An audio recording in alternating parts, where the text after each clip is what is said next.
Hansel and Gretel showed such nerve and mettle, opening the oven to kick the witch in. But poor little Gretel, that pretty young petal, could no longer stand to be in a kitchen. And though Gretel cried, and she tried to forget that horrid encounter, she could not cook a thing, so went to Burger King and ordered a Whopper from the counter. But the PTSD would not let her be. She could not get over that horrible happening. So she stayed in one seat, ordering Uber Eats and Deliveroo, which was fattening. She ate so much stuff, but it was never enough to fill the great void in her soul. And so there she sat, getting dreadfully fat, shoving sweets into her K-cup. While on Hansel's side, he had felt a fierce pride, overcoming that one-woman cupboard. So he crept back to the scene, and though he knew it obscene, he cautiously opened the oven. Oh, that heavenly smell, as though piped up from hell. He just could not resist the temptation. It looked such tasty meat, and he was desperate to eat, his mouth watered with moist salivation. So he slowly tucked in. He picked to the shin.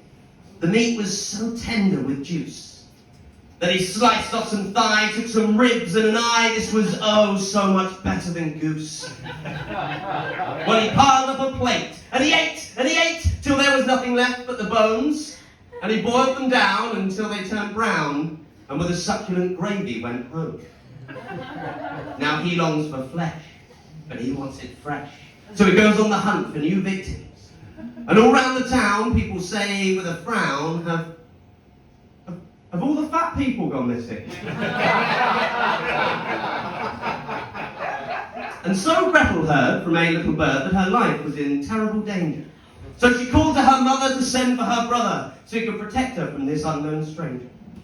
When Hansel arrived, he was shocked by her size. He could not believe how she changed. And Gretel was shocked by the way that he looked. His eyes were so wild and deranged. Scared to be with him alone, she grabbed up her phone while her brother banged pots in the pantry. When the police took the mantle, they found our young Hansel eating her liver with fava beans and a glass of Chianti.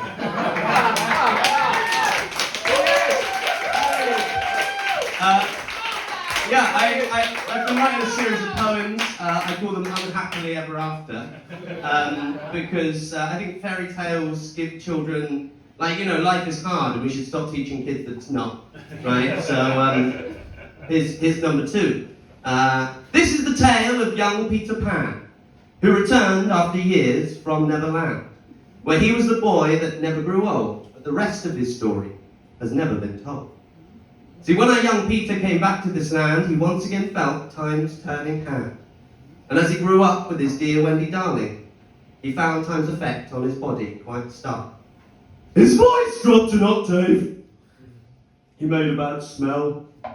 The process of aging became its own hell. Hair started sprouting where it had not been before. His skin became greasy and blocked up his pores. And it only got worse. His face wrinkled and lined every day in the mirror, more crow's feet to find. His jowls started drooping. He had greying hair. He barely turned 30. It was just so unfair. He could not come to handle the visceral truth that he'd never looked how he had in his youth. He went to his doctor to confess his great burden, where he was referred to a top plastic surgeon. He learned about implants, about lifts, about tucks, how his lips could be filled and his fat could be sucked.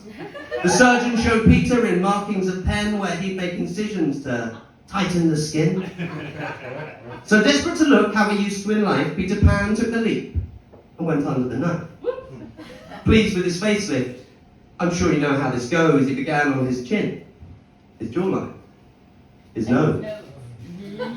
No matter the surgeries, he kept wanting more. It became an obsession to remove every flaw, and he never once thought of the risks of this process until, from a tummy tuck, he got deep vein thrombosis. And though the clock tried to stay where it was clung, it could not, and soon travelled up to his lung. His breath became weak, his skin became clammy, he started spitting up blood and his heart got all gammy. Now it's easy to say he's entirely to blame, but body dysmorphia is its own world of pain.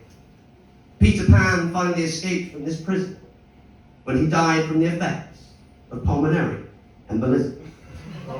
Thank you. One time for one more. Yeah, all right. Thank you.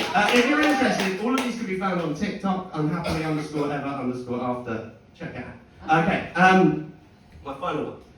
This is the tale of, sorry. Here is Belle, an absolute beauty. And with the beast, she got rather fruity.